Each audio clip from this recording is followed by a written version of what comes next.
ingin sharing sesuatu yang selama 2 minggu terakhir Tuhan berbicara kuat sekali. Saya ajak melihat di dalam 1 Samuel pasal yang ke-16. 1 Samuel pasal yang ke-16. Kita lihat ayat yang ke-13. 1 Samuel 16 ayat yang ke-13. Samuel mengambil tabung tanduk yang berisi minyak itu dan mengurapi Daud di tengah-tengah saudara-saudaranya. Sejak hari itu dan seterusnya, berkuasalah Roh Tuhan atas Daud. Lalu berangkatlah Samuel menuju Rama. Saudara, ayat 13 ini adalah momen di mana Daud pertama kali diurapi menjadi raja. Tapi lihat ya, pertama kali diurapi. Belum menjadi raja, baru diurapi. Dan Alkitab menuliskan sejak hari itu dan seterusnya, berkuasalah Roh Tuhan atas Daud. Beberapa hari yang lalu, 2 minggu ini, ayat ini berbicara kuat kepada saya. Waktu Daud diurapi, kalau dalam bahasa Inggrisnya, waktu Daud di-anointed, ya, di-anointed, anointed itu diurapi. Sejak hari itu, dia dikuasai oleh Roh Tuhan, sampai seterusnya. Nah, saudara, saya menangkap begini. Momen itu adalah momen Daud anointed. Tapi Daud belum menjadi raja. Ya. Kapankah Daud menjadi raja? 13 tahun kemudian. Oke ya, 13 tahun kemudian. Jadi, saya kalau paling enak tuh pakai bahasa Inggrisnya itu gini. 1 Samuel 16 ayat 13, Daud anointed. 2 Samuel pasal 5, Daud menjadi raja secara sah. 2 Samuel pasal 5, setelah 13 tahun. Itulah momen di mana Daud appointed. Kalau dalam bahasa Inggris, appointed itu berarti ditunjuk. Nah, kalau 1 Samuel 16 ayat 13, di-anoint, diurapi. 2 Samuel pasal 5, Daud appointed atau ditunjuk. Nah, saudara perhatikan, dari momen anointed sampai dengan momen appointed, ya, dari momen anointed sampai appointed, itu butuh waktu yang cukup panjang untuk dari apa yang dilepaskan Tuhan sebagai janji bahwa Daud menjadi raja, sampai penggenapan Daud menjadi raja, itu butuh waktu. Nah, yang saya ingin ceritakan kepada Bapak Ibu Saudara adalah begini. Pada waktu Tuhan melepaskan perkataan janji kepada saudara dan saya, jadi pada waktu Tuhan melepaskan perkataan janji kepada saudara dan saya, pada saat itulah anointing sedang dilepaskan. Amin, saudara. Jadi waktu Tuhan memberikan janji kepada Daud bahwa dia akan menjadi raja, pada waktu itu anointing dilepaskan. Apakah arti anointing? Kalau kita bicara pengurapan, apa sih artinya pengurapan? Itu kemampuan ilahi, kemampuan supranatural yang diberikan Tuhan kepada seseorang. Nah, sejak Tuhan melepaskan janji kepada Daud, sejak itu kemampuan ilahi tinggal bersama dengan Daud sampai Daud menjadi raja, dan bahkan sampai setelah Daud menjadi raja. Setelah Tuhan memberikan janji kepada saudara dan saya, detik itu juga anointing dilepaskan kepada saudara dan saya. Berarti detik itu juga kemampuan ilahi diturunkan oleh Tuhan untuk menyertai saudara dan saya.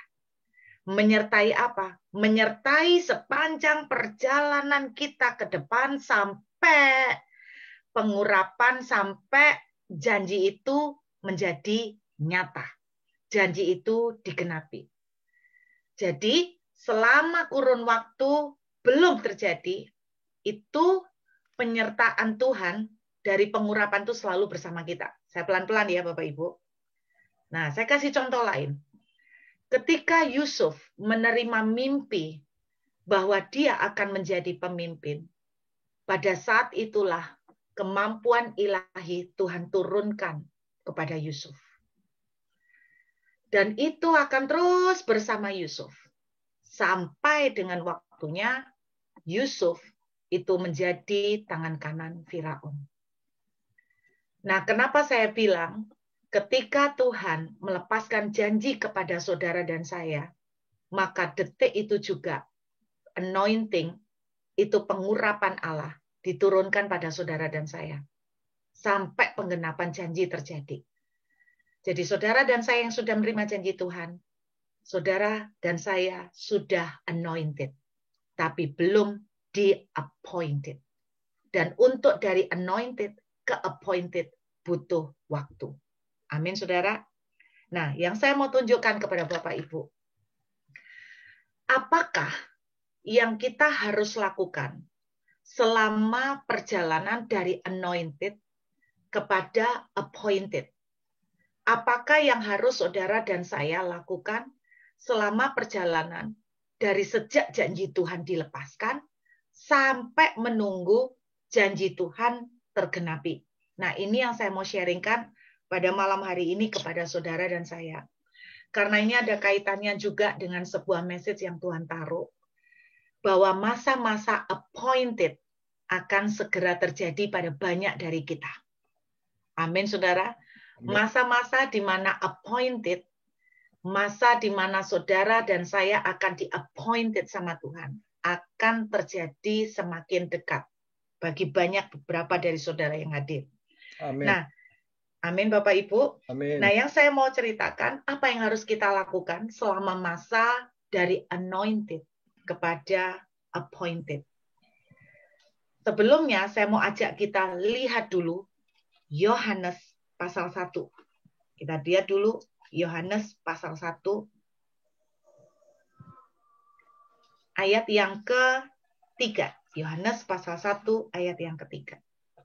Kenapa saya bilang bahwa ketika Daud diurapi, hari itu juga Roh Tuhan berkuasa dan seterusnya.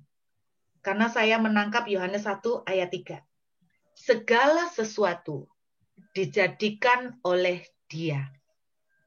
Dan tanpa Dia, tidak ada suatu pun yang telah jadi dari segala yang telah dijadikan. Saya ingin kita naik sebentar ke ayat 1. Pada mulanya adalah firman. Firman itu bersama-sama dengan Allah. Dan firman itu adalah Allah. Jadi ayat 1, subjek yang dibicarakan, topik yang dibicarakan adalah pada mulanya adalah firman. In the beginning was the word. Pada mulanya adalah the word. Lalu ayat 2, the word in the beginning is with God. Lalu ayat 3, segala sesuatu dijadikan oleh Dia. Nah, kita bisa salah mengerti kata Dia di sini. Yang kita pikir adalah langsung ke Tuhan. Tetapi kalau kita lihat subjek atau topik dari pembicaraan sejak ayat 1 adalah the word atau firman. Nah, ayat 3 mengatakan begini. Segala sesuatu dijadikan oleh Dia. Siapakah Dia? Yang dimaksud Dia di sini adalah firman. Lebih tepatnya, kata-kata yang dihidupi oleh Allah. Kata-kata Tuhan. Kata-kata yang keluar dari mulut Tuhan. Amin. Dan tanpa kata-kata yang keluar dari mulut Tuhan, tidak ada suatu pun yang telah jadi dari segala yang telah dijadikan. Saudara, perwira yang datang ketemu Yesus memohon kesembuhan untuk hambanya. Dia ngerti rahasia Yohanes 1 ayat 3. Dia bilang gini sama Tuhan. Tuhan, Engkau tidak perlu susah-susah datang ke rumah hambamu ini. Cukup sepatah kata, maka hambaku itu akan sembuh. Kenapa perwira itu bisa punya statement seperti itu? Sampai Yesus berkata, tidak pernah aku temui iman sebesar ini. Saudara, kenapa perwira itu bisa ngomong, cukup sepatah kata dari mulutmu Tuhan, maka hambaku akan sembuh. Karena perwira itu tahu segala sesuatu termasuk kesembuhan dijadikan oleh kata-kata yang dikeluarkan dari mulut Allah. Dijadikan oleh kata-kata yang dihidupin oleh nafas Tuhan. Dijadikan oleh kata-kata yang dilepaskan oleh Allah. Ketika Nabi Samuel mengurapi Daud, Nabi Samuel pada zaman itu adalah nabi yang sungguh-sungguh merupakan nabi utusan Tuhan. Itu ketika kata-kata yang keluar dari melalui mulut Nabi Samuel adalah kata-kata Allah sendiri. Itu adalah seperti ayat 3. Maka ketika itu dilepaskan, sejak hari itu, anointing itu, dan seterusnya, akan menyertai Daud. Makanya saya katakan, ketika saudara dan saya menerima janji Tuhan, maka detik itu juga anointing, pengesahan, pelegalan sudah dilepaskan oleh Allah. Dan sejak hari itu dan seterusnya, itu akan terus tinggal di dalam saudara, menyertai saudara, memampukan saudara, menemani saudara, mendidik saudara, mengajari saudara selama perjalanan penantian itu sampai menuntun saudara masuk ke penggenapan. Amin. Nah, karena itu penting kita tuh ngerti apa yang harus kita lakukan selama perjalanan menunggu dari anointed kepada appointed. Kita akan lihat Galatia pasal yang ke-6. Saudara, saya waktu menemukan ayat ini beberapa hari yang lalu, saya sangat belajar banyak melalui ayat ini. Saya akan bacakan buat saudara. Janganlah kita jemu-jemu berbuat baik. Karena apabila sudah datang waktunya, kamu akan menuai jika kita tidak menjadi lemah. Saudara, kalau kita melihat kitab Galatia, itu background-nya berbicara tentang menantikan Tuhan, menantikan pertolongan Tuhan, menantikan tangan Tuhan yang bekerja, menantikan mujizat dari Tuhan. Ayat 9, bahasa Indonesia kita sedikit berbeda ya. Di dalam bahasa Indonesia dituliskan janganlah kita jemu berbuat baik. Kalau kita mendengar kata berbuat baik, maka dalam bayangan kita adalah gini. Kita memberi sedekah, kita nolong orang, kita mendoakan orang sakit, itu berbuat baik. Ternyata di dalam versi bahasa Inggris, saya nggak tahu kalau memang dari host bisa ditampilkan versi bahasa Inggris, itu ada sedikit berbeda.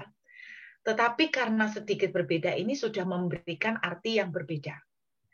Di dalam bahasa Inggris, King James Version, dituliskan begini. Let us not be weary.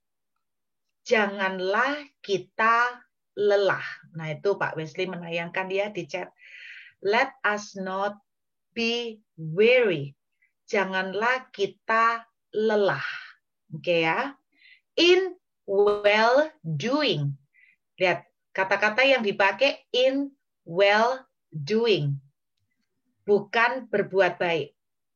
In well doing Kalau boleh saya terjemahkan adalah, boleh kita jadikan gini, in doing well. Ya. Ya, bisa kita terjemahkan, well-nya kita balik ke belakang. And let us not be weary in doing well. Apa sih artinya doing well? Kalau saudara pengalaman mungkin ada yang jadi guru, kadang-kadang kita bilang, yeah, you done it well. Engkau sudah mengerjakan dengan baik. Kan gitu ya. Jadi mengerjakan dengan baik berbeda dengan berbuat baik. Beda banget, saudara. Mengerjakan dengan baik. Contoh, saya kasih contoh supaya Bapak Ibu bisa mengerti dengan sederhana ya. Misalnya nih, misalnya saya itu misalnya mau beli es krim nih, mau beli es krim terus antri. Karena antri lama, saya akhirnya marah-marah nih. Marah-marah. Nah, menurut saudara, ketika saya marah-marah karena antri-antri, menurut Bapak Ibu, apakah saya well doing atau apakah saya doing well? Tidak ya, berarti tidak kan? Berarti pengertian doing well adalah kita melakukan sesuatu dengan tepat, kita melakukan sesuatu, kita bereaksi terhadap sesuatu dengan benar, dengan tepat, dengan baik. Saya suka meminjam, saya mau meminjam kata-kata yang sering dipakai oleh teman-teman Batra ya. Mereka selalu bilang begini, finish strong. Nah, saya menangkap begini, finish strong itu berarti finish well. Betul ya? Finish strong itu berarti finish well. Kan gitu kan ya? Menyelesaikan dengan baik. Kan begitu toh Bapak Ibu? Bukan berbuat baik. Jadi menyelesaikan dengan baik. Finish well.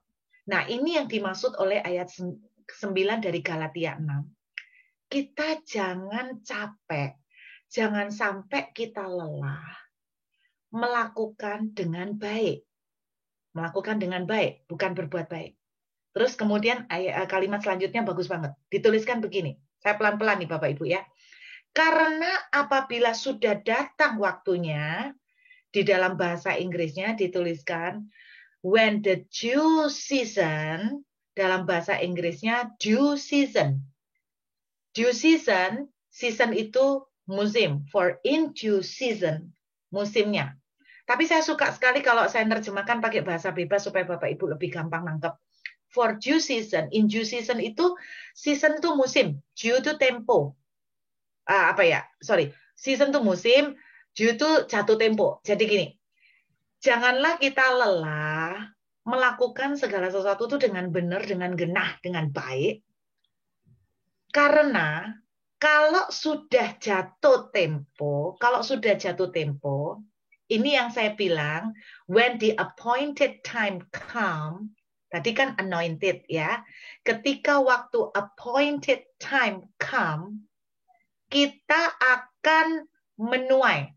Jadi pada waktu jatuh temponya, kita akan menuai kalau kita tidak menjadi lemah. Bahasa Indonesianya lemah. Bahasa Inggrisnya bukan lemah, Bapak Ibu. Bahasa Inggrisnya adalah, salah satu terjemahnya adalah if we faint not. Faint not itu sama dengan we do not give up. Kita tidak menyerah. Oke, saya terjemahkan dengan gampang. Jangan sampai kita tuh nyerah, kita lelah untuk melakukan sesuatu itu dengan benar, untuk bereaksi dengan benar. Karena kalau sudah jatuh temponya tiba, kita semua akan menuai. Kata yang dipakai shall reap. Shall itu lebih kuat daripada will. Shall itu lebih pasti. Kita pasti akan menuai kalau kita tidak menyerah. Bapak Ibu, saya memperhatikan setiap perkataan janji Tuhan menurut Yohanes 1 ayat 3 tidak mungkin tidak digenapi. Karena segala sesuatu dijadikan oleh kata-kata yang keluar dari mulut Tuhan, dinapasi oleh mulut Tuhan. Dan sejak hari itu, sejak hari kata-kata itu dilepaskan bagi saudara, ada kemampuan ilahi yang akan selalu menyertai dan menemani saudara dalam perjalanan sampai menuju kepada jatuh tempo atau appointed time. Amin. Tetapi yang saudara dan saya harus sadari, semua kata-kata yang sudah dilepaskan buat saudara pasti terjadi. Pasti digenapi. Pasti akan Tuhan tepati. Kalau Tuhan sudah berjanji, mulai dari hal yang kecil, bahwa Tuhan akan menyekolahkan anak saudara sampai tuntas, pasti akan digenapi. Kalau Tuhan sudah berjanji kesembuhan, pasti kesembuhan akan terjadi. Amin. Kalau Tuhan sudah berjanji akan memberikan breakthrough keuangan, pasti akan digenapi. Yes. Amin.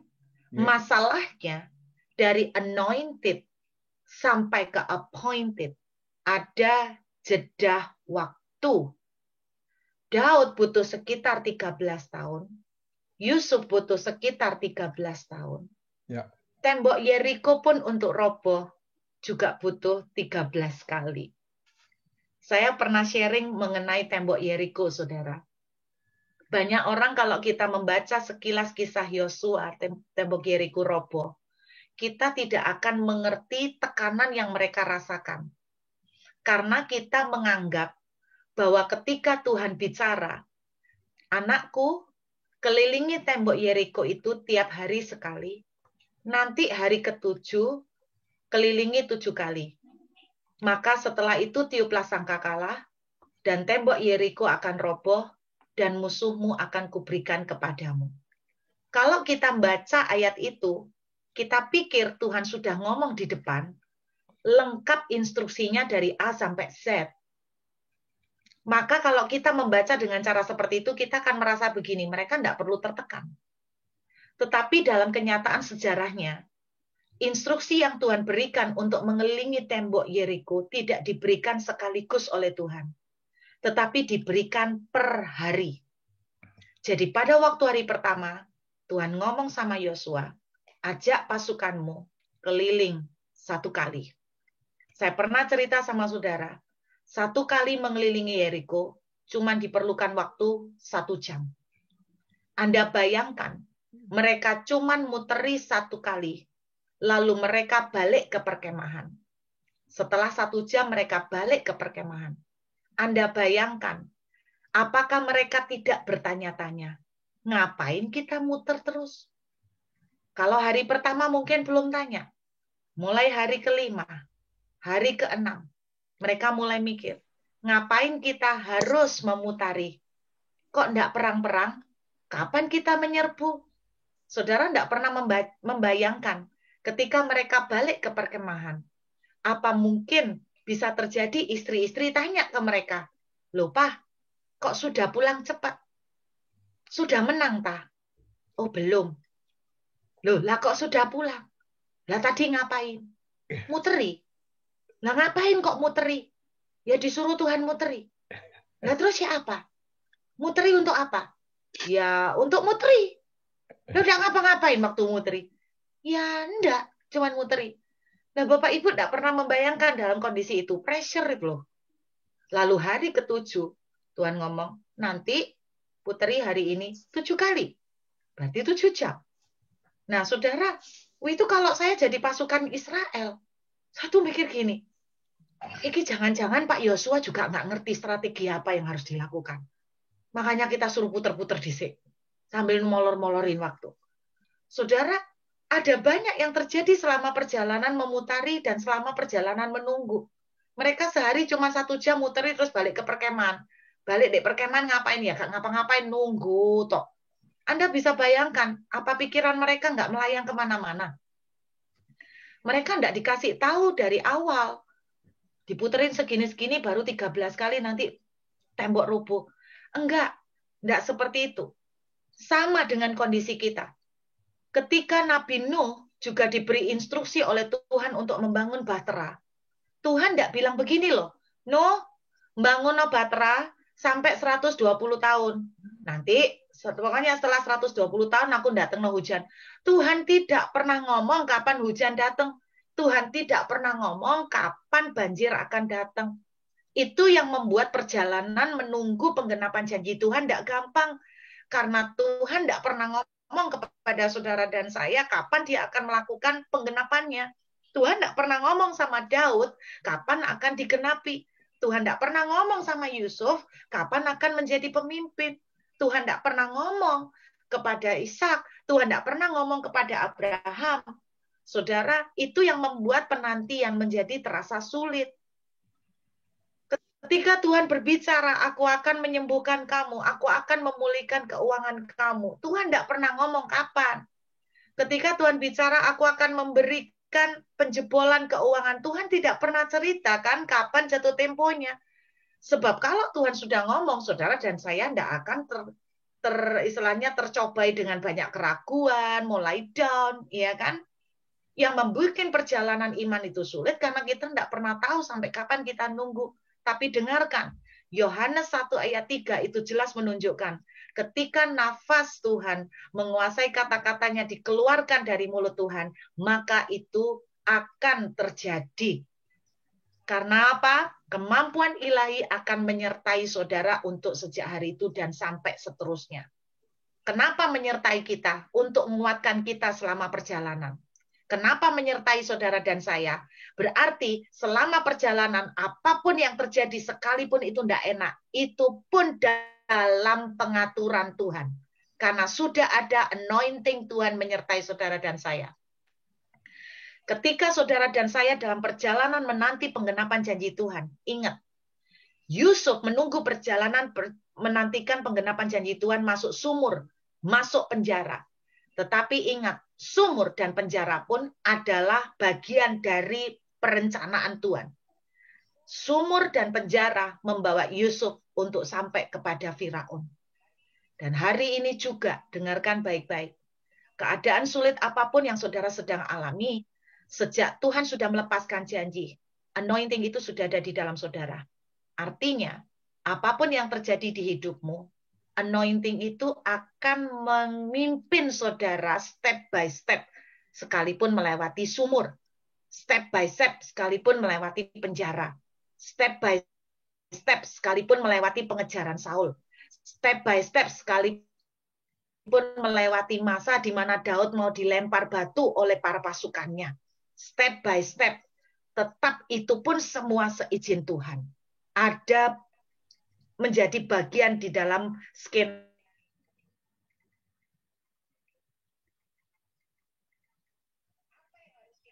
Tuhan yang besar.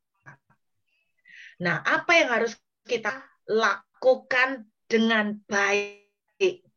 Apa yang harus dilakukan dengan baik? Apapun itu, reaksilah dengan benar dan baik, karena Alkitab bilang kalau kamu tidak nyerah, maka kamu pasti akan menuai pada waktu jatuh tempo. Apa yang harus dilakukan dengan baik? Teruslah mendeklarasikan. Teruslah menyembah. Teruslah worship. Teruslah berdoa. Teruslah puasa. Saudara, berapa banyak saya mendengar beberapa waktu terakhir ini ada jemaat yang WA dan bilang begini, buat apa aku berdoa lagi? Toh Tuhan tidak dijawab-jawab. Aku capek, Bu, deklarasi terus.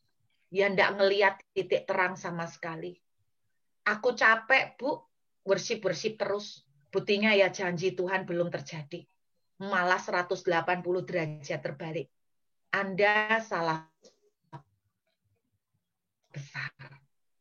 Ketika Anda di tengah perjalanan Anda down, menyerah.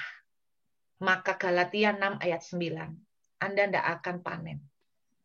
Pasti ada jatuh tempo, saudara. Pasti. Janji Tuhan punya jatuh temponya sendiri-sendiri. Cuman kita tidak tahu jatuh temponya kapan. Bapak Ibu, tapi apa yang harus saudara dan saya lakukan tetap di dalam masa penantian? adalah keep doing well. Teruslah deklarasikan. Teruslah worship. Walaupun belum melihat perubahan. Teruslah deklarasikan tentang anak-anakmu yang baik. Teruslah deklarasikan tentang berkat. Terus deklarasikan tentang kesembuhan. Terus deklarasikan tentang anak-anakmu takut akan Tuhan. Walaupun titik terang sedikit pun engkau tidak lihat. Daud mengerti ini, saudara.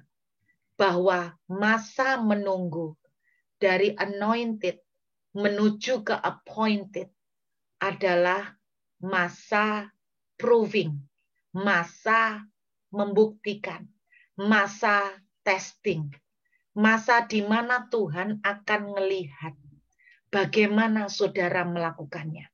Galatia 6 ayat 9 jelas bilang, keep doing well. Teruslah melakukan dengan benar. Finish well. Do it well. Maka kalau jatuh tempo itu tiba, pasti akan terjadi. Pasti akan engkau tuai besar-besaran. Amin. Saudara, dalam kitab 1 Samuel, pasal 30, saya cuma ingin tunjukkan singkat saja kepada saudara.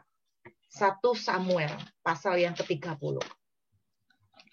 Ada sebuah cerita di mana Daud ketika balik ke Siklak, dia mendapati Siklak dibakar habis. Ya, Siklak dibakar habis. Kemudian Alkitab menuliskan, Daud bersama dengan rakyatnya. Begitu sedih hatinya, begitu pilu. Sampai Alkitab menuliskan di ayat yang ke-4. Mereka menangis sampai tidak kuat lagi menangis. Nah, 1 Samuel 30 ini ceritanya gini, saudara ya. Daud itu selama dari sejak anointed, sejak diurapi dengan janji Tuhan. Perjalanan yang dijalani Daud itu tidak gampang. Dia harus mengalami pengejaran Saul sekian lama. Sampai akhirnya satu titik Daud itu capek, lelah dikejar. Lalu dia bersama dengan pasukannya melamar kerja kepada Raja Filistin, namanya Raja Akis. Melamar kerja sebagai apa? Tentara bayaran. Pada waktu itu, pasukan Daud jumlahnya ada 600. Saudara bisa bayangkan, 600 orang ini Daud dapat dari mana? Mereka adalah orang-orang yang terkumpul dengan Daud di Gua Adulam. Siapakah mereka? Alkitab menceritakan mereka adalah orang-orang yang lari karena dikejar utang tidak bisa bayar. Mereka orang-orang yang lari mungkin karena nyeleweng, lari sama simpenannya kali. Mungkin lari karena takut sama istrinya. Terus mungkin lari karena punya tanggung jawab yang tidak bisa dia penuhin. Pokoknya orang-orang brengsek lah. Orang brengsek, orang yang gagal. Orang preman, orang yang tidak punya aturan, tidak punya tata krama. Nah, waktu mereka berkumpul dengan Daud, mereka kenapa mengikut Daud? Karena Daud itu karismanya gede, saudara. Dan Daud itu hebat. Sampai Alkitab juga menceritakan dia bisa merobek mulut singa. Nah, saudara bayangkan mereka berkumpul sama Daud, dilatihlah mereka 600 orang itu oleh Daud. Nah, kemudian waktu mereka melamar kerja kepada Raja Akis menerima mereka sebagai tentara bayaran. Lalu Daud itu dikasih tempat tinggal, namanya kota Siklak. Disitulah Daud bersama 600 pasukan, bersama dengan istri dan anak-anak mereka tinggal di Siklak. Nah, suatu kali Raja Akis, Raja Filistin ini mau pergi berperang melawan Saul, melawan orang Israel. Saudara pernah berkali-kali tahu ceritanya. Beberapa kali Daud sempat punya kesempatan untuk menyentuh Saul. Tapi Daud itu bereaksi dengan baik. Daud tidak mau menyentuh Saul. Sekalipun Saul itu sangat menyakiti dia. Nah, ketika Raja Filistin ini pergi untuk memerangi Saul, Daud bersama 600 pasukannya diajak. Nah, ini loh fungsi dari peranan roh urapan Tuhan yang Tuhan sudah kasih sejak Tuhan melepaskan janji.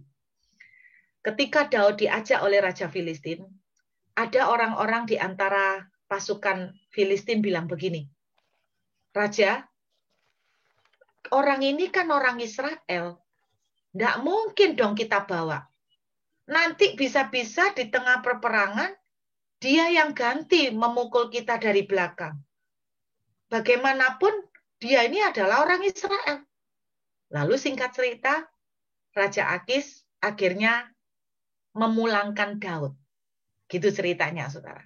Memulangkan Daud, suruh pulang ke tempatnya. Jadi Daud sempat ikut setengah perjalanan. Nah, perhatikan. Sejak janji Tuhan diberikan kepada Daud, maka kemampuan ilahi itu akan menolong Daud. Percayalah apapun yang terjadi dalam kehidupan saudara dan saya adalah seizin dan pengaturan Tuhan. Kalau Daud ikut orang Filistin, ikut Raja Akis, maka Daud akan melakukan sebuah kesalahan yang selama ini dia hindari, yaitu menyentuh Saul. Tapi Tuhan itu ngatur, Daud dipulangkan.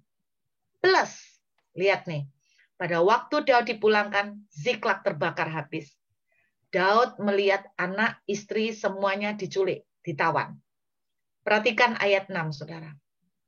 Daud mengerti betul bahwa perjalanan menuju appointed time, perjalanan menuju penggenapan janji Tuhan adalah masa-masa di mana Tuhan tuh ngetes. Tuhan tuh melihat kita tuh sikapi kayak apa. Bisa tetap benar enggak? Kalau kita bisa melakukan dengan benar, kita akan segera masuk penuaian. Ayat 6. Dan Daud sangat terjepit karena rakyat mengatakan tidak melempari dia dengan batu. Seluruh rakyat pedih hati, masing-masing karena anaknya laki-laki dan perempuan. Perhatikan kalimat terakhir. Daud menguatkan kepercayaannya kepada Tuhan Allahnya. Kalau saya jadi Daud, saudara, saya akan bereaksi lain.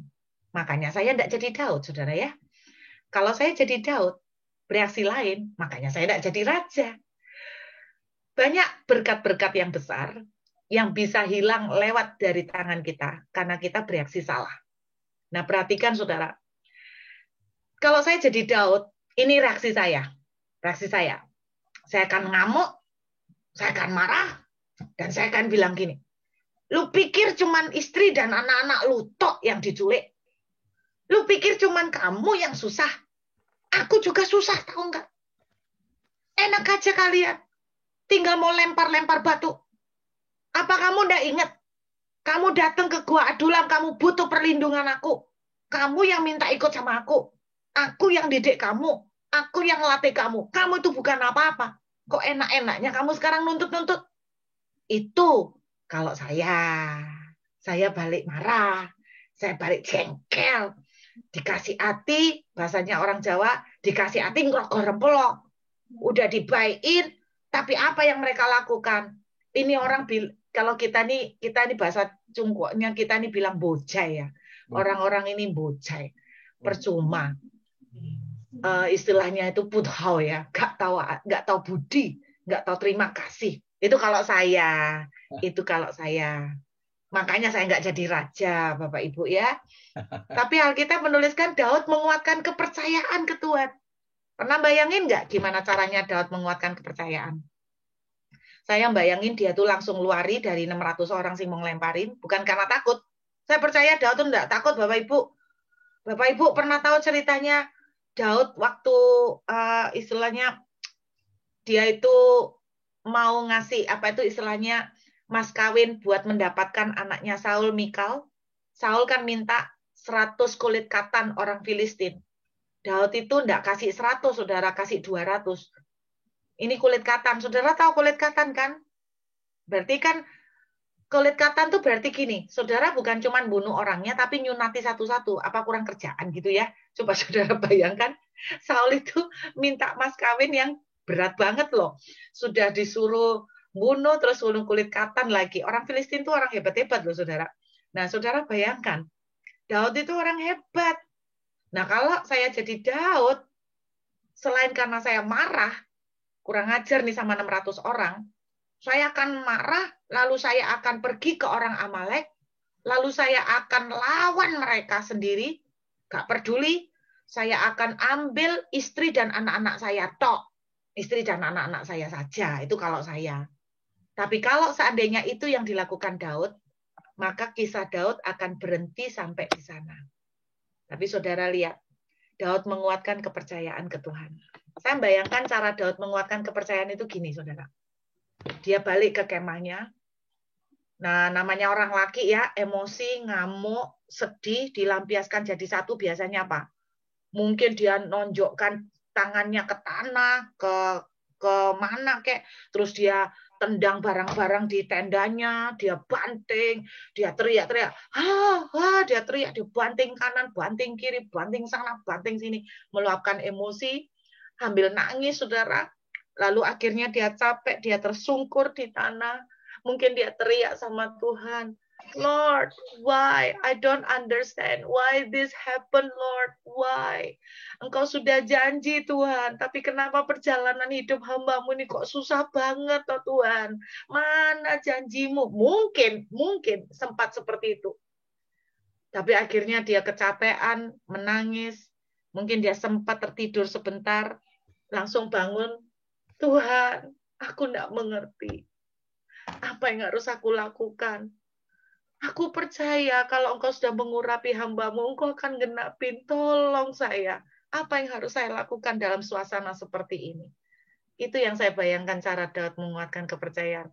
Senangis-nangisnya dia nggak sampai murtad, senangis-nangisnya dia nggak sampai mundur dari Tuhan. Senangis-nangisnya dia mau ngomel-ngomel kayak apa sama Tuhan, dia pada akhirnya ngomong, I don't understand, but I trust you. I believe you, Lord, help me. Lord, help me. Itu yang saya bayangkan. Lalu Tuhan mulai berbicara kepada Daud, Daud, bangkitlah. Kuatkan hatimu, nak. Majulah. Serang mereka. Aku akan menyerahkan mereka ke dalam tanganmu. Lalu Daud balik kepada 600 orang yang masih mungkin sedih, seperti orang stres, melek merem. Terus kemudian Daud mulai bilang, teman-teman, kita semua sama-sama susah. Tetapi anak dan istri kita menunggu kita. Kalau kita down terus, kalau kita susah terus, maka mereka tidak bisa kita selamatkan. Ayo teman-teman kita bangkit. Kita jangan menyerah. Tuhan sudah janji akan menyerahkan mereka ke tangan kita. Wow. Saya bayangkan Daud menyemangati 600 orang. Lalu dia pergi ke tempatnya orang Amalek. Dan Alkitab menuliskan di ayat 19, tidak ada satupun yang hilang dari apa yang diambil oleh orang Amalek. Bahkan Daud mendapatkan bonus. Hartanya orang Amalek juga ikut dirampas. Nah, terus kemudian ini yang saya mau ceritakan amazing things-nya, hal yang mengagumkan. Bapak Ibu lihat. Pada waktu orang Filistin pergi memerangi Raja Saul, ingat ya, jadi orang Filistin memerangi Saul, Daud mengurusi orang Amalek di ceritanya. Nah, ternyata di dalam peperangan itu kita tahu Saul mati. Singkat ceritanya, waktu Daud berhasil menang atas orang Amalek, Daud ini baik. Bapak Ibu bayangkan, jarahan itu banyak. Terlalu banyak. Saking terlalu banyaknya, dia bagi-bagi kepada orang Israel. Dia bagi-bagi. Nah, ketika dia bagi-bagi kepada orang-orang Israel, kepada orang-orang para tua-tua Yehuda, saudara tahu, mereka mendengar cerita keberhasilan Daud mengalahkan orang Amalek. Anda tahu apa yang terjadi? Padahal orang-orang Yehuda itu orang-orang yang menolak Daud. Tetapi saudara tahu, mereka dikasih Daud. Jarahan-jarahan ini karena pakaian ya kebanyakan. Lalu singkat cerita, mereka mendengar kehebatan Daud mengalahkan orang Amalek. Lalu di dalam 2 Samuel pasal yang ke-5, mereka datang ke Daud, lalu mengangkat Daud menjadi raja. Saudara tahu berapa jarak waktunya? Dari 1 Samuel 30, ketika Daud habis-habisan, istri, anak, semua harta diambil. Sampai dengan 2 Samuel pasal 3, 2 Samuel pasal 5. Saya nggak tahu, mungkin ada di antara saudara yang hari ini nggak sampai separah Daud. Tapi mungkin ada yang cukup mulai habis-habisan. Saudara, apa reaksi saudara? Kalau reaksi saudara seperti Daud, Tuhan, mana janjimu? Aku nggak mengerti. Aku bukannya jadi raja, tapi sekarang malah aku kehilangan segalanya. Habis loh Tuhan. Mungkin di tengah kebingungan, Tapi Daud tetap mencari Tuhan. Tuhan tolong saya. Apa yang harus saya lakukan? Dan kemudian 2 Samuel pasal 5. Penggenapan janji terjadi. Jaraknya loh dari habis-habisan sampai Daud jadi raja di 2 Samuel pasal 5. Di dalam sejarahnya cuman 2 minggu. 2 minggu, Bapak Ibu, cepat kan? Cuman 2 minggu. Makanya saya bilang, saudara, kalau seandainya Daud pada waktu itu reaksinya kayak yang saya gambarkan, saya yakin, saudara, ceritanya sampai di sana titik. Dia tidak nabur kepada orang-orang yang dulu nolak dia. Ceritanya titik berhenti sampai di sana. Saudara, tidak akan pernah dia jadi raja. Daud ngerti betul. Masa menunggu adalah masa di mana Tuhan sedang mengamati saudara. Tuhan melihat bagaimana saudara bereaksi. Ketika masa menunggu, saudara sakit hati, saudara kecewa, baik sama Tuhan maupun sama orang-orang. Saudara akan kehilangan masa appointed. Saudara akan kehilangan masa jatuh tempo. Makanya Galatia 6 terus bilang, keep doing well. Bereaksilah dengan tepat dan benar. Dan ketika appointed time terjadi, Bapak Ibu lihat, cuman 2 minggu Tuhan bisa balikkan keadaan. Cuman 2 minggu Tuhan bisa balikkan keadaan. Kalau hari ini kita semua sedang menanti janji Tuhan, teruslah lakukan dengan baik. Teruslah deklarasikan. Teruslah mengampuni. Teruslah lepaskan kemurahan. Teruslah berdoa. Walaupun kau terus merasa bahwa langit seperti tertutup. Teruslah menyembah. Walaupun engkau merasa sepertinya semua pintu seperti buntu. Teruslah declare. Walaupun engkau belum melihat perubahan apapun. Terus deklarasikan bahwa anak-anakmu baik. Walaupun engkau melihat kenyataan anak-anakmu berbeda 180 derajat. Do not give up. You shall reap. Engkau pasti memanen pada waktu jatuh tempo. Nah, dengarkan baik-baik, Bapak Ibu. Dengarkan baik-baik. Waktu tadi kita menyembah, Tuhan berbicara kuat. The appointed time is very close. Bagi banyak saudara. The appointed time is very close. Waktu penggenapan sudah sangat dekat. 2020. Anda boleh tanya pada banyak orang. Adalah merupakan tahun yang buruk buat banyak orang. Banyak yang menganggap bahwa tahun 2020 adalah the worst year in their life. Tapi dengarkan, 2021 will be the turning point. Akan menjadi appointed time. Saudara, saya tiba-tiba tergelitik waktu belajar tentang Yosua mengelilingi tembok Yeriko. Saya melihat bahwa Yosua mengelilingi tembok Yeriko jebol sampai 13 kali tembok Yeriko itu rubuh. Saudara, saya juga mungkin tidak persis, tapi kurun waktunya Daud, Yusuf hampir mirip-mirip 13. Dulu kita pernah ngomong soal numerik ya, soal number. Saudara tahu angka 13 banyak dianggap orang sebagai angka sial. Saudara tahu kenapa angka 13 dianggap sebagai angka sial? Karena angka 13 dianggap angka sial itu datang dari keyakinan yang namanya paganisme.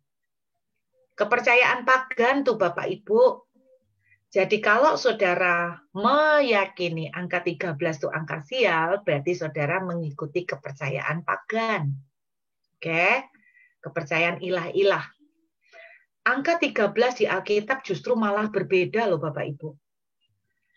Waktu Haman mengambil keputusan untuk membinasakan orang Yahudi di kitab Ester, Alkitab menuliskan itu terjadi pada hari ke-13. Namun juga Tuhan membalikkan keadaan pada hari ke-13. Ketika Mordekai diangkat naik oleh Tuhan dalam seketika. Sehingga kemudian dengan stempel yang dari raja, Mordekai bisa menyelamatkan orang Yahudi. At the same day.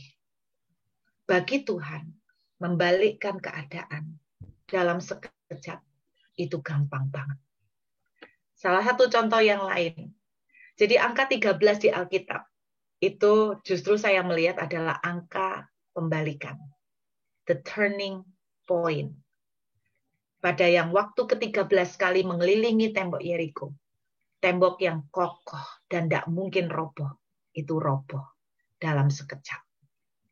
Saudara, Anda ingat cerita wanita pendarahan 12 tahun. Dia mengalami pendarahan 12 tahun. Berarti dia mengalami kesembuhan pada tahun ke-13. Pernahkah Anda terpikir seperti itu? Saya percaya tidak ada yang kebetulan di Alkitab. Seandainya wanita pendarahan ini menyerah pada hari itu, Alkitab menuliskan, dia merangkak. Saudara, dia merangkak bukan karena banyak orang, makanya dia merangkak. Sebetulnya dia merangkak karena sudah terlalu lelah. Karena kondisi fisiknya sudah terlalu sangat lemah. Jangankan berlari, untuk berdiri pun dia tidak mampu, apalagi dengan berdesakan dengan banyak orang. Sehingga dia terpaksa merangkak. Itu sebabnya dia berkata begini, aku tidak bisa sentuh Yesus, tapi sentuh jumbanya, aku sembuh. Mungkin hari ini saudara sudah capek untuk berdiri. Saudara terlalu lelah bahkan untuk berlari. Saudara hanya punya sisa-sisa kekuatan hanya untuk merangkak. Tapi merangkaklah menghampiri Tuhan. Jangan merangkak menjauhi Tuhan. Karena engkau tidak pernah tahu ketika engkau merangkak. Cuman jumbai saja mampu membalikkan keadaan. Saudara, kenapa saya yakin? Kenapa saya yakin bahwa ketika Daud itu istilahnya gini, bagaimana cara Daud menguatkan kepercayaan itu? Kenapa saya yakin? Saya gambarkan seperti tadi. Karena saya lihat Mazmur 73. Coba Bapak Ibu buka sebentar.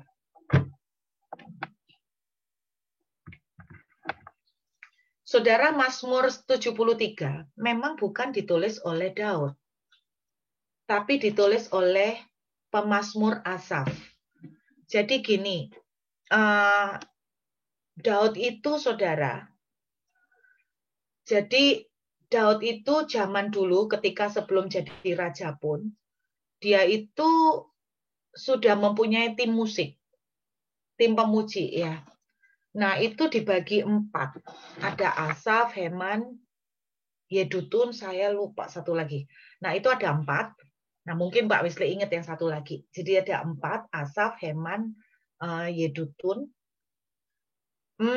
dan salah satunya pemazmurnya Asaf. Nah tapi banyak mazmur-mazmur yang ditulis ini adalah mendeskripsikan apa yang dialami oleh Daud.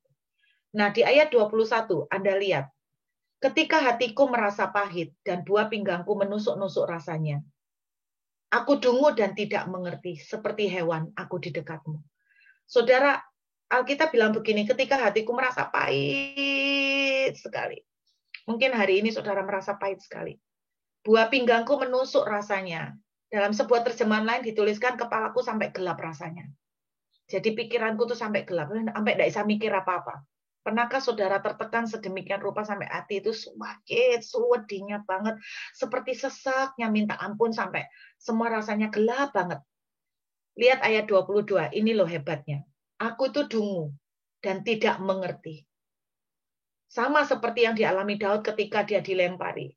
Tuhan, aku tuh tidak mengerti. Kamu tuh janji menjadikan aku raja. Kok nasib hidupku kayak gini loh Tuhan. Aku udah 13 tahun tuh kayak gini. Seperti hewan, aku ada di dekatmu. Jadi Daud itu mengumpamakan kayak hewan itu. Anda tahu kalau hewan ada di dekat kita itu kayak ngelukruk-ngelukruk, kayak merangkak mendekati tuannya. Tetapi lihat ayat 23. Tetapi aku tetap di dekatmu. Ini loh yang harus saudara dan saya lakukan. Sekalipun kita lelah, kita sudah kehilangan kekuatan untuk percaya. Bahkan untuk meyakini apa yang kita terima sebagai janji Tuhan. Mungkin kita sudah terlalu lelah untuk iman kita. Tetapi Alkitab menuliskan, tetapi aku tetap di dekatmu. Amin. Saya berdoa, sesulit-sulitnya apapun perjalanan yang Anda sedang lewati. Sebanyak-banyaknya apapun pertanyaan yang saudara ingin protes ke Tuhan. Tetaplah di dekatnya. Mau nangis kayak apa? Nangislah di kaki Tuhan. Nangislah di kaki Tuhan. Jangan mundur. Jangan menyerah. Jangan bereaksi salah. Karena apa yang sudah keluar dari mulut Tuhan, itu akan pasti terjadi dan digenapi. Karena itu akan menyertai saudara sampai selesai. Amin. Kuatkan hati Bapak Ibu. Masa appointed sudah semakin dekat. Dan hanya dalam waktu singkat, semua duka, semua penderitaan yang kita lewati, semua keluh kesah yang terjadi selama tahun 2020. Saya berharap Anda tidak akan kehilangan momen di mana saudara di-appointed oleh Tuhan. Yuk kita berdoa, Bapak Ibu.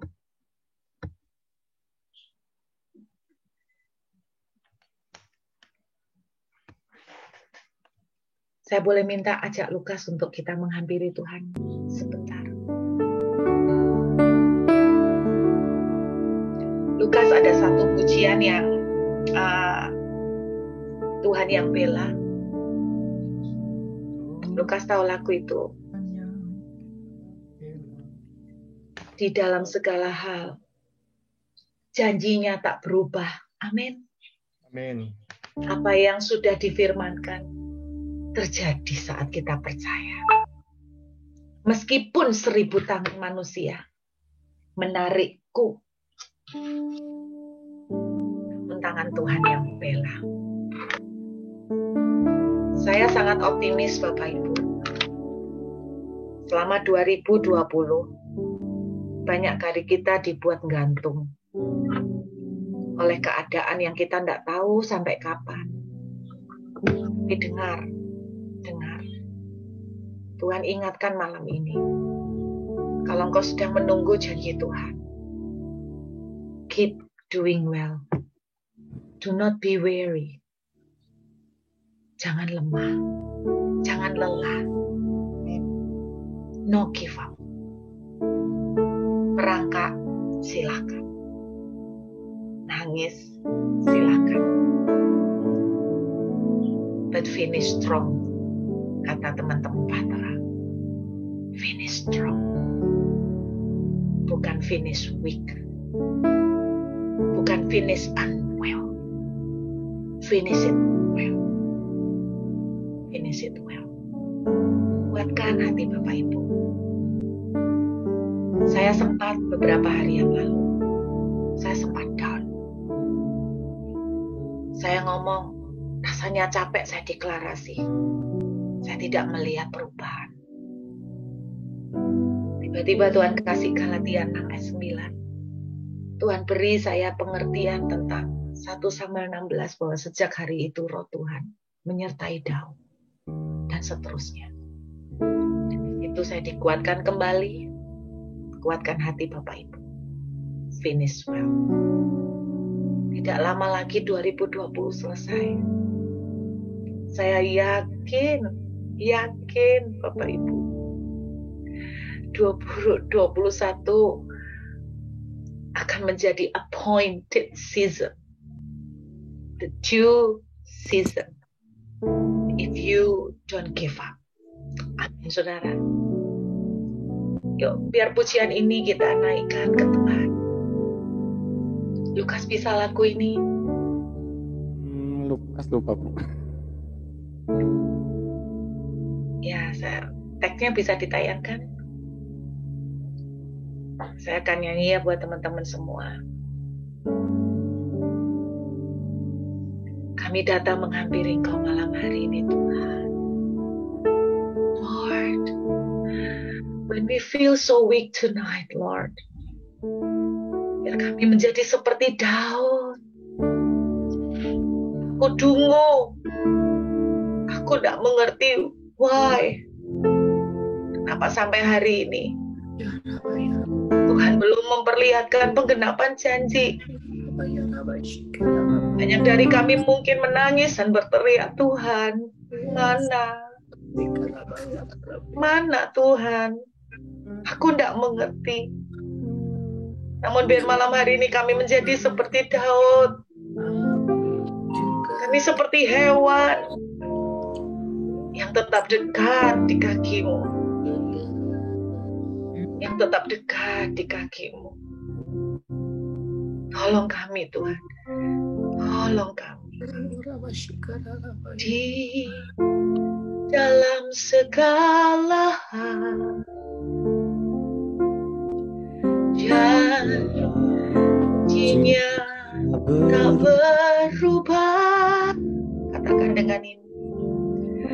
Apa yang sudah difirmankan terjadi saat kita percaya.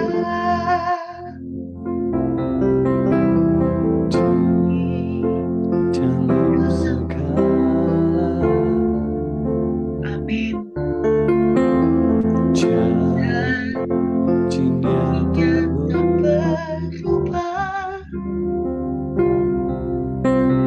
Apa yang sudah difirmankan terjadi saat kita percaya.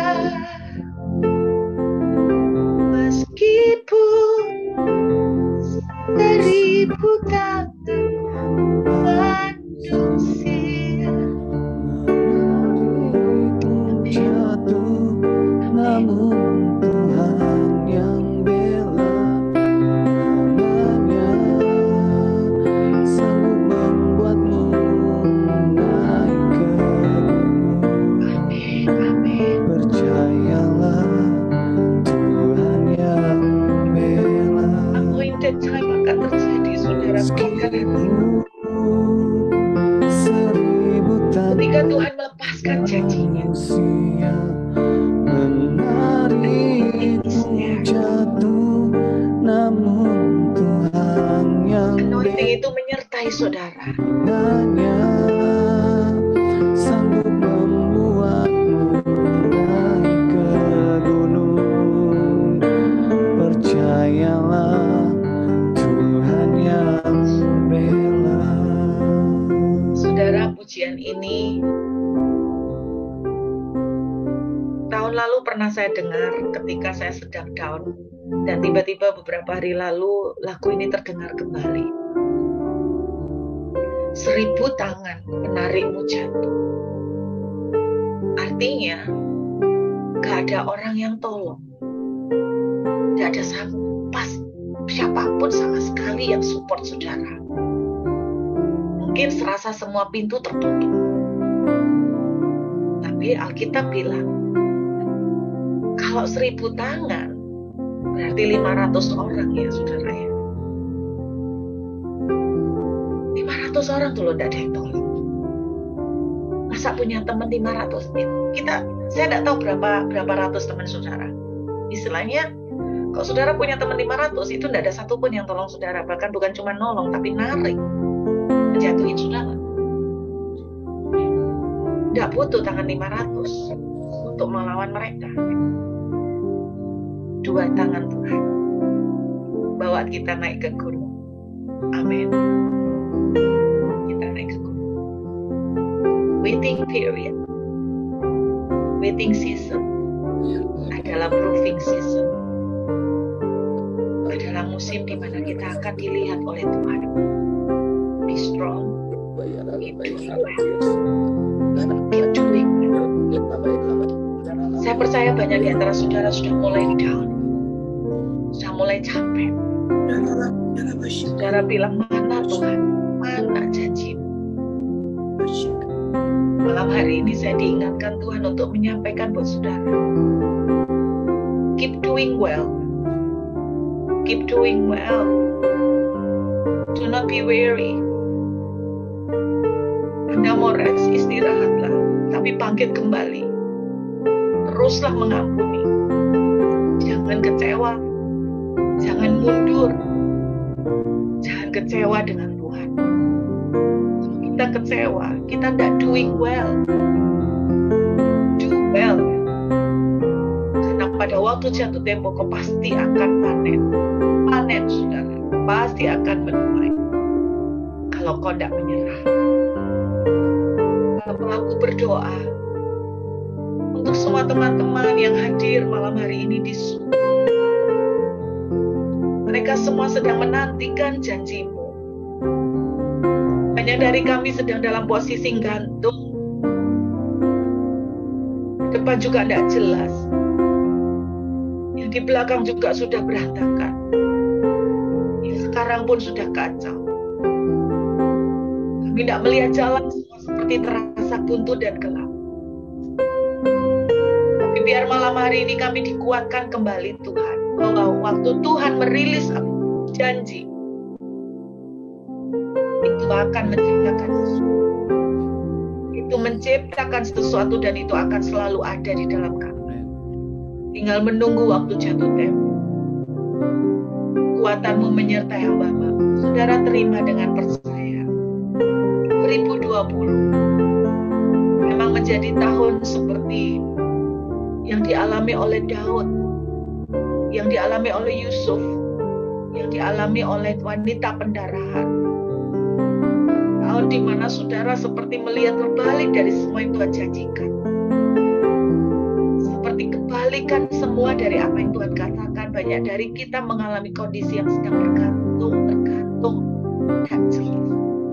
Tapi dengar, banyak dari Anda akan menerima, akan masuk dalam appointed season segera. Appointed season. Amin. Tuhan bicara begitu kuat. 2021 akan menjadi turning point. Masa pembalikan. Masa pembalikan.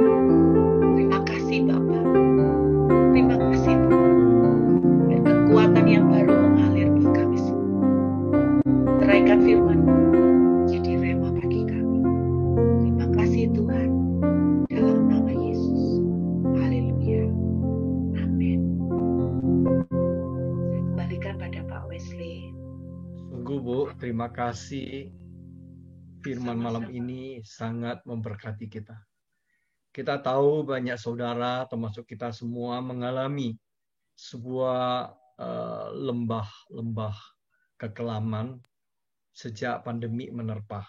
Saya percaya saudara, kita disentuh oleh jamahan hadirat Tuhan yang begitu kuat lewat hambanya, lewat firman-Nya. Mari saudara, di tengah-tengah penantian, kita semua pasti percaya rancangan Tuhan itu atas hidup saudara dan saya tidak pernah gagal. Karya Tuhan atas hidup saudara indah pada waktunya. Kuasa tangannya tidak kurang panjang, telinga tidak kurang tajam untuk mendengar engkau dan saya. Hambanya katakan, mari bajaklah kehidupan kita dengan sebuah sikap hati, doing well. Keep doing well. Di dalam Tuhan, biarlah firman Tuhan memerintah atas hidup kita. Kita menjadi pelaku-pelaku firman. Hari ini dikatakan juga, keep our heart in diligence. Jagalah hati kita. Jangan sampai menyimpang. Jangan sampai keluar dari jalurnya Tuhan. Sekiranya Daud menghadapi Siklak yang terbakar, dia memberontak kepada Tuhan. Maka cerita, the ending story is different. Kita tahu Elia sekalipun dia membunuh 400 nabi Baal, Harusnya dia merayakan, bersukacita bersama umat Tuhan. Tetapi justru di situ dia down. Saudara, hari ini biarlah firman Tuhan yang menjadi kekuatan kita. Sebelum kita lebih lanjut, mungkin saudara ada yang mau bertanya, siapkan pertanyaan. Kita masih bersama hambanya Bu Ruth. Bu Ruth merupakan orang yang menjalankan firman dan menggenapi setiap janji Tuhan atas hidupnya Bu Ruth bersama suami dan anaknya. Kita tahu Tuhan juga menggenapi janjinya kepada ibu hambanya Bu Ruth. Bagaimana Tuhan janji untuk anaknya sekolah, Tuhan genapi. Saya percaya Bu Ruth juga tidak lepas seperti Elia, seperti saudara saya, mengalami juga hal-hal yang di dalam sebuah penantian. From the anointed to appointed. Sebuah masa proses dari Mesir masuk ke tanah Kanaan. Sebuah proses di padang berantara. Harusnya hanya waktu singkat, karena pemberontakan itulah yang membuat murka Tuhan datang 40 tahun. Tetapi Tuhan tidak pernah lalai akan janjinya kepada umatnya. Tetap digenapin. Meskipun 40 until 45 years. Ya, baik saudara, silakan saudara ada mau tanya, chat di tempat ini atau mau lambaikan tangan, bisa buka speaker. Pertama, Bu Ruth, ada yang japri. Bagaimana membedakan itu adalah sebuah janji Tuhan? Karena saya belum peka, Bu. Saya dengar janji Tuhan dari nubuatan hamba Tuhan waktu doain saya. Saya tidak bisa bedakan itu janji Tuhan yang ada hamba Tuhan ini atau janji Tuhan ada hamba Tuhan yang itu. Kira-kira bagaimana membedakan, Bu? Ini saya sempurnakan pertanyaannya. Silakan, Bu. Oke. Iya, sebetulnya pertanyaannya itu menjawabnya bakal susah nih. Gini, dalam pelajaran tentang menangkap suara Tuhan, saya selalu sering ngomong sama teman-teman itu gini, bahwa nubuatan yang datang dari hamba-hamba Tuhan sebetulnya adalah sifatnya konfirmasi. Konfirmasi. Jadi bukan agen utama. Justru orang itu banyak salah kaprah, saudara. Mereka karena merasa tidak bisa dengar suara Tuhan, lalu mereka datang ke hamba Tuhan yang bergerak di profetik dengan harapan bisa mendengar suara Tuhan lewat perwakilan. Kalau di zaman Perjanjian Lama, memang dulu begitu cara kerjanya. Tapi tidak di Perjanjian Baru. Di Perjanjian Baru, hamba-hamba Tuhan yang ada yang menubuatkan, ini sifatnya konfirmasi. Jadi, contoh, misalnya saudara mau nanya, Tuhan, aku ini boleh jual rumah apa enggak?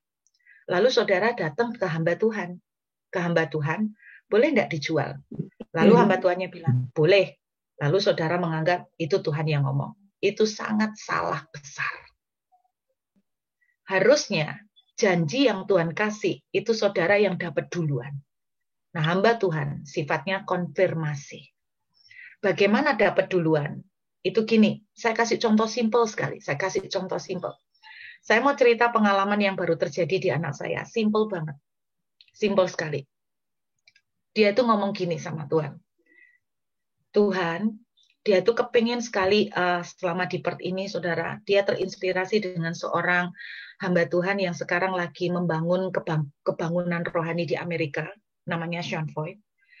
Jadi dia terinspirasi oleh hamba Tuhan ini, di mana hamba Tuhan ini mengadakan pujian penyembahan di jalan-jalan, di mana saja di taman-taman, dari jumlah kecil sampai sekitar 75.000 orang. Nah, dia sangat terinspirasi, ingin membuat seperti itu di Perth. Nah, tapi dia itu tidak tahu bagaimana memulainya. Nah, dia itu tanya gini sama Tuhan. Tuhan, aku tuh punya planning, bayanganku itu kepengen nyanyi di taman-taman atau di pantai. Itu ya apa Tuhan? Boleh tak kayak gitu? Apakah memang caraku seperti itu? Nah, dia tanya. Nah, Tuhan tidak jawab. Beberapa hari, tidak ada suara apa-apa, baca Alkitab. Juga tidak ada ayat yang muncul seperti hidup, tidak ada. Lalu kira-kira 5 hari kemudian, dia datang ke gereja, kebaktian youth. Tiba-tiba ada salah satu anak youth kesaksian. Nah, kesaksian ini tidak diduga sama sekali. Kesaksian ini ngomong begini. Ada seorang yang waktu itu nyanyi di jalan. Dia nyanyi lagu rohani. Tiba-tiba orang demi orang bertambah kumpul. Dan mereka ikut menyembah Tuhan bersama-sama. Hadirat Tuhan melawat di kelompok orang-orang itu. Lalu anak yang kesaksian ini, bayangkan luar biasanya ya kalau kita misalnya kita bisa melangkah untuk mengimpartasi, mengefek, menginjili dengan cara seperti itu. Nah, itu simple Bu ya. Jadi cara itu bisa Tuhan pakai untuk berbicara kepada anak saya bahwa Tuhan itu dalam tanda kutip meng-ACC apa yang dia planningkan, apa yang dia rencanakan untuk menyanyi di jalan, di taman, di pantai. Jadi itu yang harus didapatkan dulu. Nah, tapi sebelum dia mendengar kesaksian itu, dia sudah ngobrol dengan Tuhan, bertanya kepada Tuhan, meminta petunjuk Tuhan.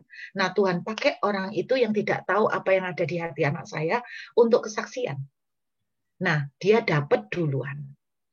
Nah, setelah dia dapat duluan, maka di kemudian hari, ketika ada hamba Tuhan tiba-tiba bernubuat, engkau akan masuk di dalam pergerakan pujian penyembahan. Maka itu merupakan sebuah konfirmasi dari apa yang sudah dia dapatkan dulu. Jadi begitu, Bu. Sangat berbahaya mengandalkan hamba Tuhan sebagai suara pertama.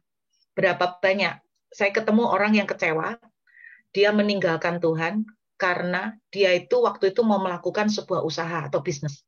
Lalu dia tanya kepada 3 hamba Tuhan. Dan 3 hamba Tuhan semua menjawab, majulah, melangkahlah, lakukan bisnismu. Saudara, sangat berbahaya dia menanyakan seperti itu. Akhirnya orang ini nuruti apa yang dia katakan 3 hamba Tuhan ini. 3-tiganya bilang, majulah, Tuhan akan memberkati kamu berlimpah. Singkat cerita, dalam 1 tahun dia habis semua, habis bangkrut total. Dia kecewa dengan Tuhan, dia kecewa dengan hamba Tuhan. Nah, waktu dia ketemu saya, dia tanya, kok bisa terjadi seperti itu? Saya jawab gini, yang bodoh kamu. Ngapain kamu nuruti apa yang hamba Tuhan katakan?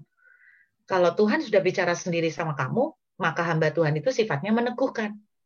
Makanya Bapak Ibu, hati-hati. Banyak jemaat yang kadang salah kaprah juga tanya sama saya, Bu, si A ini apakah jodoh anak saya atau enggak? Itu bahaya banget. Bu, apakah usaha saya ini akan berhasil atau enggak? Itu juga bahaya.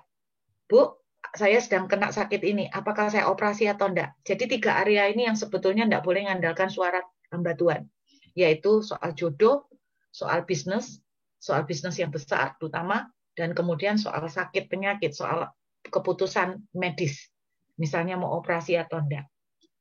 Jadi kira-kira seperti itu ya Pak Wesley. Jadi intinya bagaimana membedakannya? Saudara, hamba Tuhan hanya sifatnya konfirmasi. Saudara harus dapat duluan. Kalau saudara bilang tidak bisa mendengar suara Tuhan, kalau kita sungguh-sungguh rindu, tulus, Tuhan akan berbicara dengan cara yang bisa kita tangkap. Pasti. Pasti. Misalnya kita lagi sumpek nih soal membayar uang sekolah anak. Tiba-tiba kita dengar khotbah, pas dengar khotbah kok bisa pas khotbahnya itu persis seperti yang kita lagi pergumulkan. Nah, itu salah satu bentuk Tuhan menyampaikan janji. Melalui khotbah. Bisa seperti itu. Jadi kira-kira seperti itu contohnya. Jadi menangkap janji Tuhan bisa lewat khotbah, bisa lewat ayat yang tiba-tiba muncul seperti menampar. Tetapi Anda harus mendapatkan itu sendiri lebih dahulu sebelum dikonfirmasi oleh orang lain. Tapi Bu Ruth, kira-kira seperti itu Pak Wesley. Hanya dengan apa yang disampaikan ketiga hamba Tuhan seperti contoh, apakah salahnya di mana, Bu? Karena ketiga hamba Tuhan juga in the anointing of the Lord, ya, dalam keadaan urapan Tuhan, dia doain orang satu dengan yang lain. Itu letak di mana itu ya? Ada satu antara jadi kalau gimana Pak Wesley keputus? Maksudnya kan ada beberapa hamba Tuhan, 3 hamba Tuhan tadi contohnya. Iya. Mendoakan seseorang itu maju, untuk usahanya silakan maju. Akhirnya orang ini Ya, habis. Akhirnya nurut. kecewa. Nah, apa salahnya di ketiga hamba Tuhan ini yang menubuatkan dia? Apa? Masalahnya gini Pak Wesley. Ketiga-tiganya sama-sama hamba Tuhan prophetic. Ketiga-tiganya sama-sama hamba Tuhan yang diurapi. Problemnya gini loh. Seperti kata Alkitab, hati manusia siapa yang tahu ya Pak Wesley? Oh ya. Nah, kita juga nggak tahu ketika dia bernubuat itu, apakah itu pure dari Tuhan, kita juga nggak tahu. Ah, Apakah itu dia terhamiri, tercampur dengan melihat, oh bisnisnya kelihatannya menguntungkan memang ya. Jadi mau nggak mau jiwanya ikut bernubuat nih Pak Wesley. ya, Jadi bukan lagi pure dari nubuat, tapi gua buat-buat lagi, ketambahan. ya, ya, Nah, itu yang dangerous sekali, Pak. ya, ya. Oke, Kira-kira seperti itu, Pak Wesley, simpelnya. saya kira teman-teman paham ya. Jadi jangan hidup bersandar kepada nubuatan, bersandar kepada apa kata hamba Tuhan, sehingga kita bergerak maju karena apa kata hamba Tuhan itu. Itu sebagai konfirmasi ya, Bu Rod ya.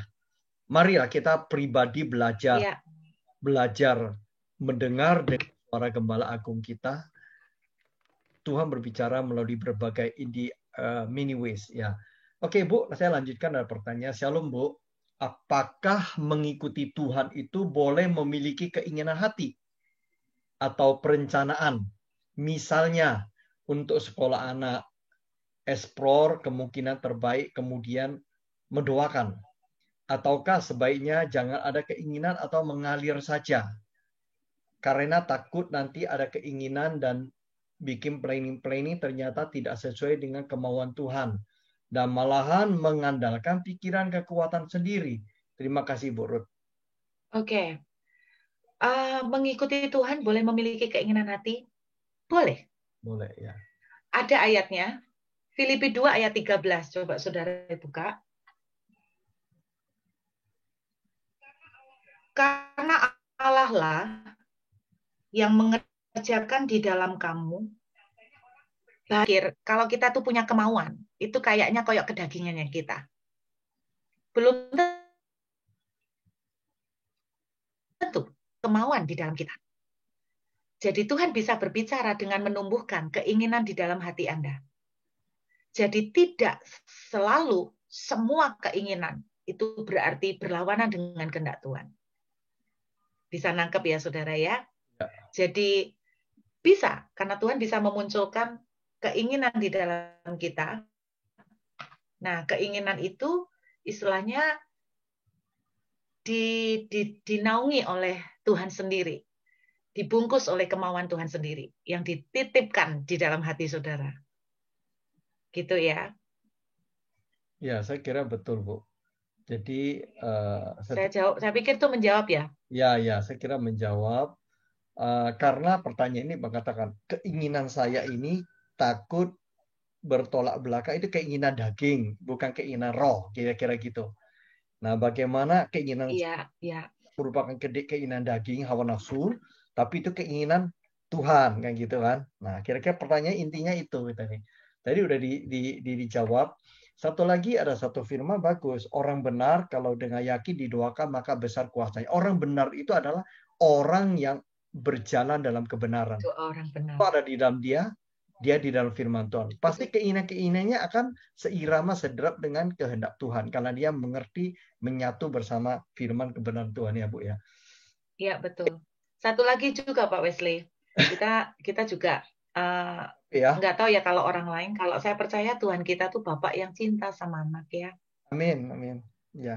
Saya pernah mendengar sebuah ilustrasi yang bagus banget dan itu menyentuh saya.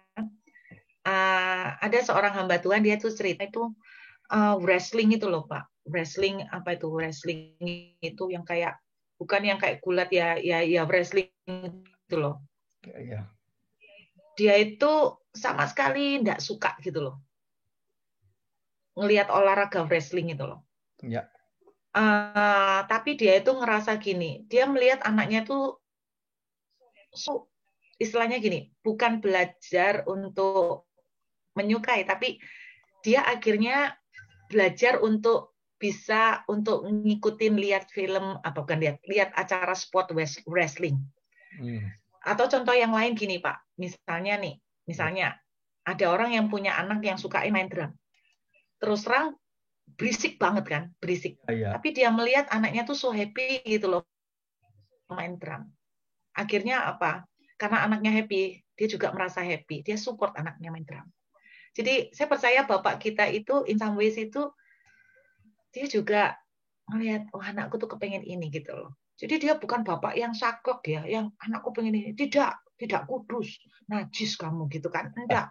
Jadi saya percaya kalau anak kita lagi kepengen ayam goreng, saya percaya ya Pak, kalau kita namanya orang tua, anaknya kita pengen ayam goreng, kita tuh kepengen beliin, bener nggak Pak? Pengen nyediain, karena pengen lihat happy.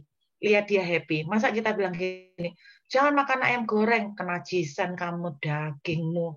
Ayo belajar poso, sayur tok aja gitu kan. Saya percaya bapak kita bukan bapak yang seperti itu.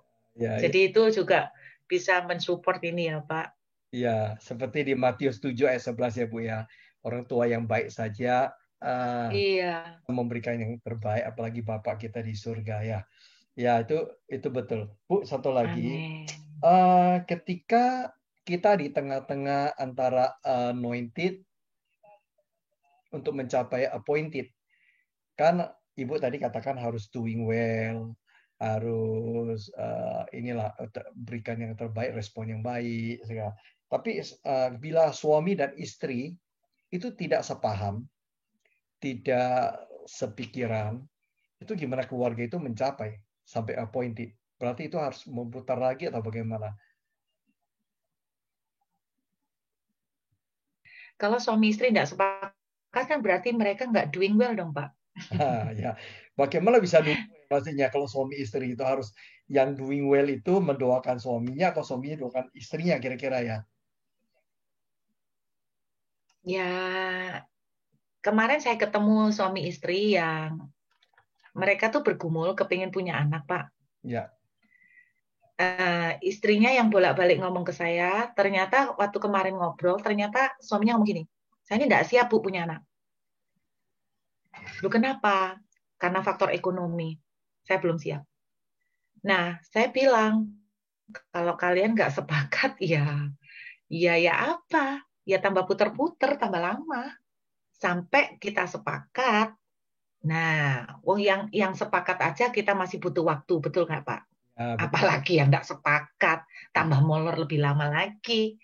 Wah, kan gitu. Nah, kenapa terjadi pada Abraham sama Sarah itu juga karena nggak sepakat kan, Pak? Ya, betul. Nggak sepakat tuh dalam arti Abraham percaya dengan janji Tuhan, tapi Sarah merasa, kayaknya nggak mungkin dari saya. Jangan-jangan mesti dari istri yang lain nih kayaknya. Nah, kira-kira seperti itu. Betul itu, Bu. Jadi harus sepakat suami istri. Harus rukun, Pak. Kalau enggak rukun, Mazmur mengatakan 133 berkat dikirimkan ke tempat yang rukun, kan? Betul. Ini dengar suami istri yang ada di sini, termasuk istri saya. Jadi suami istri yang dengar itu harus rukun ya.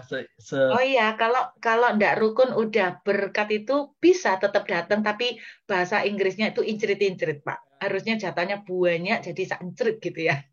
Ya. Oke, Bu Ruth, apakah setiap orang dapat mendengarkan suara Tuhan?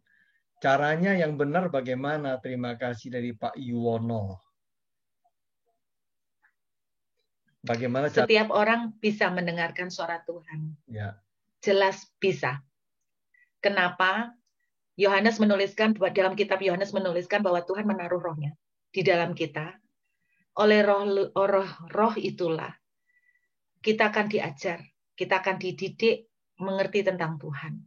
Roh itu yang akan membawa kita kepada seluruh kebenaran. Berarti jelas sejak perjanjian baru, Yesus mati, naik ke surga, rohnya ditaruh di dalam saudara dan saya. Untuk apa? Supaya kita bisa communicate.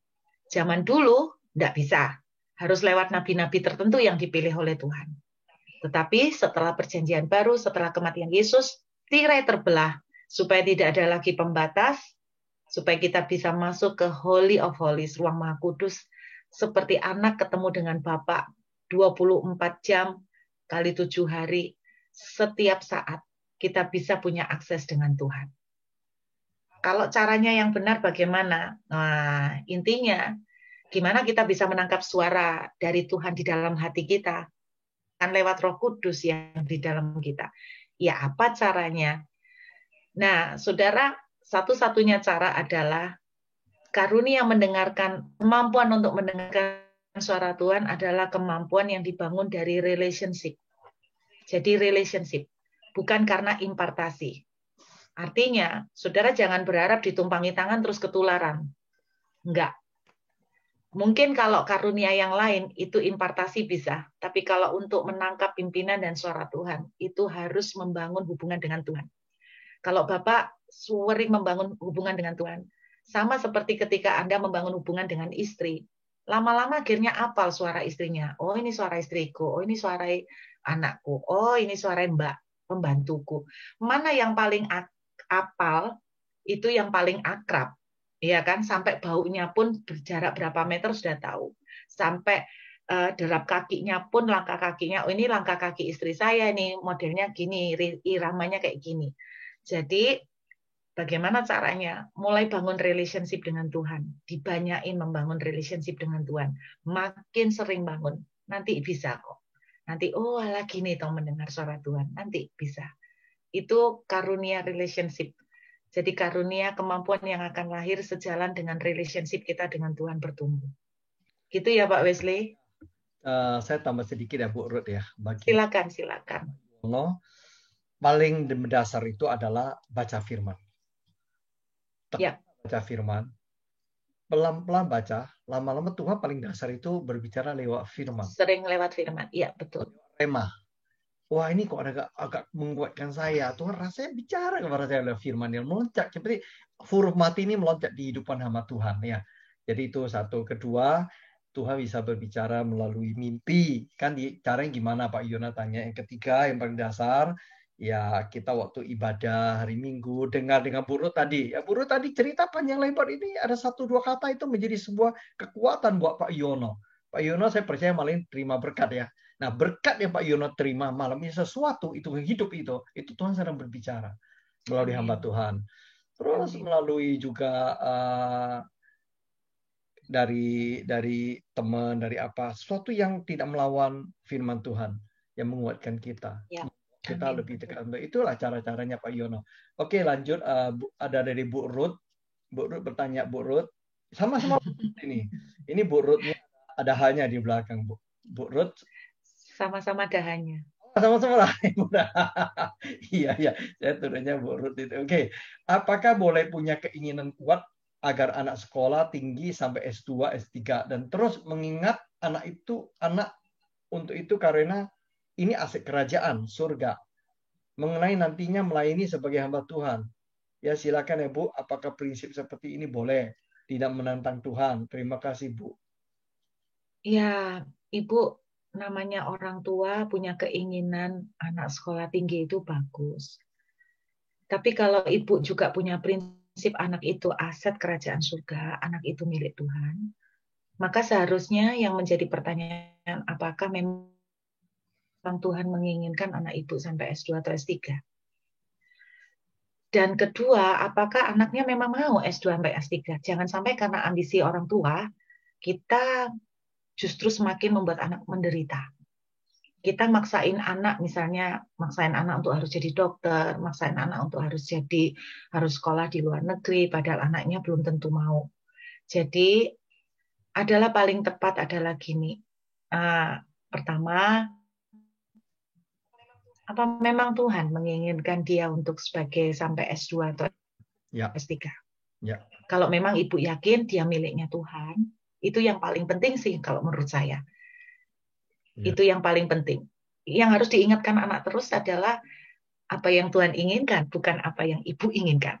Gitu ya, mungkin tepatnya. Dan yang kedua, saya percaya kalau Tuhan juga menginginkan anak Ibu S2 atau S3, Tuhan pasti juga akan lama-lama anak itu juga akan dibangunkan oleh Tuhan keinginan untuk itu juga. Ya. Jadi jangan paksakan ambisi pribadi ya Bu, intinya gitu. Betul. Saya ngerti maksud Ibu supaya anak jadi yang terbaik gitu ya Pak ya. Nah, Tapi ya kembali lagi, apa itu memang maunya Tuhan atau enggak? iya betul. Sepakat Bu Ruth. Jadi terjawab ya Bu Ruth ya. Jadi Ibu sekarang di Australia itu jam berapa Bu sekarang? Jam 12 ya?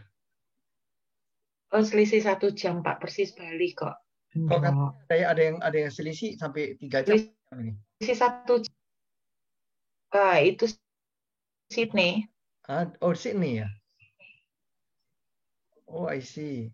Iya. Ini sekarang Kalau saya Perth itu persis balik. Oh, I see. Ya, ya, ya, ya. Dekat ya. Orang Indonesia banyak di Perth ini. Oke, mungkin teman-teman masih ada yang mau nanya, silakan. Sebelum kita tutup, ada kesempatan indah. Ya, sudah 1 jam 40 menit kita bersama hambanya di sini. Silakan ada yang mau nanya lagi sebelum kita tutup. Ya, sungguh hari ini malam ini sangat kita diberkati. Sebuah pengilhaman, sebuah pewahyuan yang baru Bu, buat saya juga. Ya, from anointed to appointed, ya loh. Nah, jadi kita tahu itu penantian, satu proses ya. Amin. Ya, kita harus bisa menang. Yang penting menentukan kita itu respon hati kita masing-masing. Bagaimana kita tetap setia. Ya, setia itu penting ya, ya Bu ya. Banyak orang di tengah-tengah jalan proses kesetiaannya itu memudar, berontak, ya sudah, habislah sudah, ya kan? Oke, ada lagi teman-teman mau nanya atau mau langsung silakan. Ada juga dari Australia ini, Bu, yang ikut ini. Yang Lilian Dari New Zealand. New Zealand ya. Oh, ada Lilian. New Zealand, Amanda. Oh, Amanda New Zealand ya. Ada Liliana juga. Kalau sama Amanda ini yang selisihnya jauh, 4 jam ya Amanda. Iya, Amanda ini. Iya. Mari saudara kita mengucap syukur. Kira bakashike bedagamata.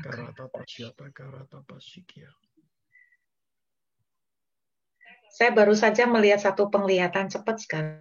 Ya. Saya melihat tembok runtuh. Amin. Saya nggak tahu.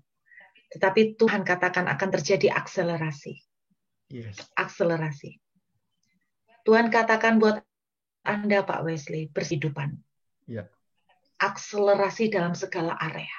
Amin. Baik itu keuangan, pelayanan. Ya. Sungguh, di masa di mana orang bilang tidak mungkin, engkau akan melihat seperti Ishak. Yes.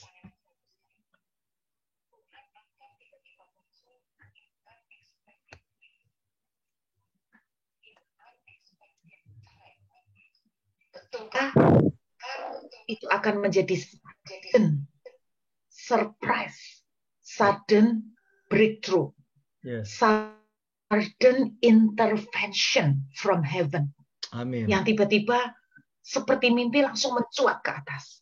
Yes. Saya tiba-tiba melihat tembok itu seketika rontoh langsung ke bawah gini, tok, robot. Begitu gampang. Amin. Seperti bangunan tinggi yang roboh begitu gampang. Bapak, aku berdoa bahwa semua teman-teman yang hadir di Zoom malam hari ini, banyak dari kalian akan menerima. Tuhan akan muncul dengan cara yang benar-benar tidak terduga di saat waktu-waktu yang engkau sudah pikir sudah tidak mungkin. Amin. Di waktu-waktu yang engkau sudah pikir sudah terlalu terlambat, sudah aus, sudah expired, justru ternyata akhirnya kamu dimunculkan penggenapan itu. Yes. Tuhan cuman bilang, tetap percaya, tetap menaruh harap. Tuhan tiba-tiba akan muncul di rumahmu, Tuhan tiba-tiba akan muncul dalam kehidupanmu, dan membawa penggenapan yang tiba-tiba tidak diduga-duga segitu gampangnya. Yes. Di saat, di momen yang paling tidak memungkinkan.